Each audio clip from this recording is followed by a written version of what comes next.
3-2-1 φύγαμε. Γεια σας αγαπητοί μου φίλοι, βρωμερά κολογαμίδια, Ελληνοί ανθρώποι, και πάλι μαζί στο κατάστημα ιδεών να εξετάσουμε ένα ακόμα θέμα, το θέμα που είχαμε προαναγγείλει με τίτλο «Γιατί οι Γάλλοι είναι βρωμιαρίδες».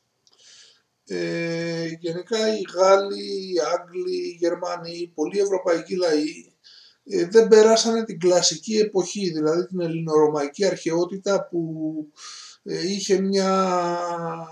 ανέδειξε την ομορφιά του γυμνού ανδρικού και γυναικείου σώματος, την αγάπη για το σώμα,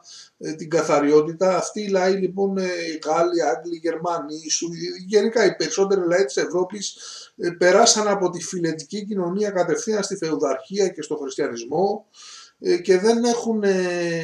παραστάσεις,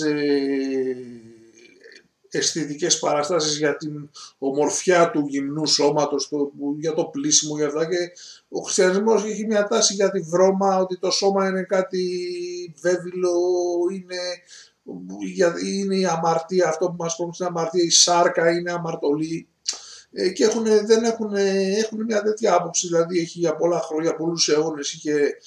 φυτευτεί σε αυτούς τους λαούς, γιατί μια αντιπάθεια για το σώμα, δηλαδή δεν έχει πλένοντουσαν, είναι του χριστιανισμού όλα αυτά. Τέλος πάντων, κάποια στιγμή στο 17ο-18ο αιώνα ο πολιτισμός προχώρησε και αυτό που ξεχωρίζει τους Γάλλους από τους υπόλοιπους, οι οποίοι, γιατί και οι Άγγλοι και πολλοί λαοί περάσαν από δεν γνωρίσανε την ελληνορωμαϊκή αρχαιότητα, είναι ότι στη Γαλλία είχε δημιουργηθεί ένα σώμα ευγενών που ήταν μόνο ευγενείς, απαγορευόντουσαν να κάνουν το οτιδήποτε πρακτικό επάγγελμα, έμπορος, βιομήχανος, οτιδήποτε, οι οποίοι αυτοί ευγενείς, επειδή το πλήσιμο είναι κάτι πρακτικό, πάω στη δουλειά μου, πλένω τα χέρια μου, πάω στο εργοστάσιο, ακόμα και στο εργοστάσιο μου πάω μια επίσκεψη, λερώνομαι, πλένομαι, είναι πρακτικό πράγμα το πλήσιμο. Κάποια στιγμή δηλαδή ο κόσμος άρχισε να πλένεται στην Ευρώπη από το 17ο-18ο αιώνα, άρχισε να περιορίζεται λίγο η χριστιανική βρωμιά, και επειδή ακριβώς στη Γαλλία οι ευγενείς ήταν μόνο ευγενείς, δεν είχαν καμιά πρακτική απασχόληση, επιβάλλανε την ατζέντα τους όλη την κοινωνία τη γαλλική. Έπαιξε κάποιο ρόλο το ότι είχαν και κλάδο βιομηχανίας με είδη πολυτελείας, και αδιαφορήσαν οι ευγενείς της Γαλλίας για το πλήσιμο που είναι κάτι το πρακτικό και προτιμούσαν να φοράνε περούκες, πούδρες, αρώματα, όμορφα ρούχα, όμορφα παπούτσα, και δεν ασχοληθήκαν με το πλήσιμο, με τα πρακτικά πράγματα, ακριβώς επειδή ήταν μια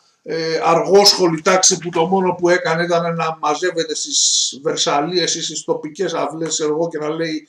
μαλακίες, ας πούμε, και ηλιθιότητες. Και αυτοί, όπως ακριβώς σήμερα οι πλούσιοι κάνουμε αυτά που κάνουν οι πλούσιοι, προσπαθούμε να έχουμε το αμάξι τους, τα ρούχα τους και αυτά, έτσι και οι ευγενείς επιβάλλανε την ατζέντα που δεν περιλάμβανε την καθαριότητα του σώματος, την αγάπη για το σώμα και αυτά, αυτό το τεχνητό, το αποστηρωμένο, την περούκα, την πούδρα, το άρωμα, και από κάτω βρώμα και δυσοδεία, ας πούμε, και γι' αυτό οι Γάλλοι είναι βρωμιάριδες για αυτό το λόγο. Αυτά είχα να πω τώρα, αγαπητοί φίλοι, βρωμερά κολογαμίδια, Ελληνοί ανθρώποι. Έχουμε πάντα σύνδεσμο για η σελίδα μας στο Facebook στην περιγραφή, που περιγράφουμε κάποια άλλα πράγματα με κάποιον άλλο τρόπο. Αυτά για τώρα. Γεια σας αγαπητοί μου φίλοι, βρωμερά κολογαμίδια, Ελληνοί άνθρωποι.